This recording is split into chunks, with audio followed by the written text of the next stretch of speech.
Hey hockey fans, welcome into another matchup preview. Pat Strong joined by the voice himself, Rhett McGibbon. And Rhett, we're going to talk about the Flames being able to take out the Rhode Island Rams ahead of their ESCHL clash with NYU. But first, it was a really physical matchup, but the Flames came away with two very impressive wins. Yeah, they did. They played really well against Rhode Island. Rhode Island, a team that comes in, bangs bodies, can disrupt the breakout if they're able to get in on the forecheck. And they saw a little bit of success there, but Liberty overall just played a seamless game. They transitioned well. In the first game, we saw them perhaps shake off a little bit of rust. I don't know what was going on there, but a bit of a slow start after the Artie Lakaitis goal. And I say a slow start because they scored a goal quickly right off the bat, but then it felt like it took a little bit of time to get the offense really into a succinct rhythm. Yeah. But after that point, boy, for the next 5 periods of play throughout the weekend, they were dominant in the offensive zone. We saw a lot of good things from this group, and we saw a lot of good things from Hunter Vorostek. Yeah, and before we touch on Vorostek, obviously, let's talk about one thing. We challenged them,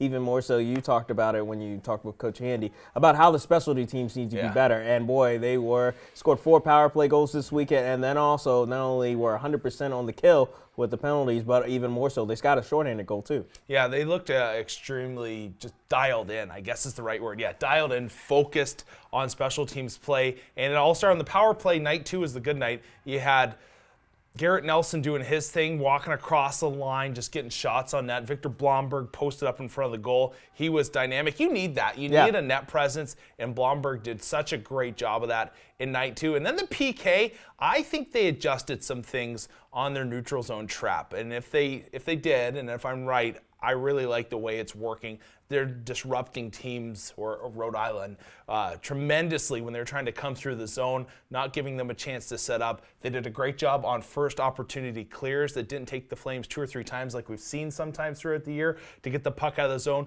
They touched it. It was down the length of the ice, which I thought was really smart on their behalf. So, yeah, it was a great week, either with the man advantage or disadvantage. And now let's also talk about Hunter Vorostek. Obviously got his not only first career 2 wins here this weekend, but also got a shutout on night 1. Yeah, and I don't think he was that tested overall, to be honest. So it wasn't like it was a crazy hard weekend's work, but he played the puck well. His rebound control is excellent. He really seemed calm and a steadying influence back there. So this is a guy that, we don't typically see a Liberty goaltender get 2 starts in a weekend. So the Flames right now trying to figure out exactly what they have in Hunter, and I think they have to be pretty pleased with his weekend's work. And now moving forward, talking about the match with the Violets, obviously this is one of the matches you were talking about coming into this semester, and also it's going to be one of the Flames ranked teams on that schedule that we talked about in the second half. So this is going to be a really exciting matchup because obviously these two teams are up at the top pecking order for the ESCHL, but even more so for the Flames, they have a chance to close out the regular season and be able to clinch that regular season championship with 2 wins here. Yeah, a huge weekend for them. And I think more than anything, even the ESCHL, Flames want to stay in that number 2 spot in the nation. I think that's a huge thing. And with this past weekend, they should be there. NYU, though, when the Flames traveled up there, they split. And so obviously you want revenge from that loss, which I'm sure they believe they shouldn't have allowed NYU to get a game on them. And then you want to continue just to establish your dominance in the ESCHL. You'll wrap things up this weekend with 2 wins.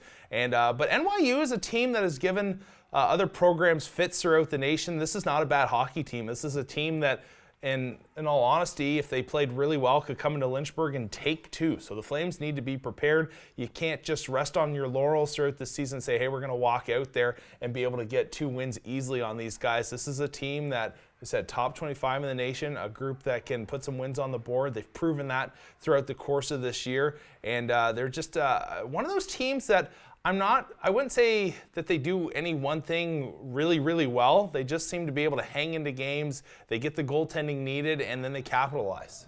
Well, Rhett, always thank you for your insight. It's going to be definitely an exciting weekend coming up here in the LIC. Make sure to tune in on the broadcast, obviously Friday and Saturday when it goes down, where the Flames take on the Violets.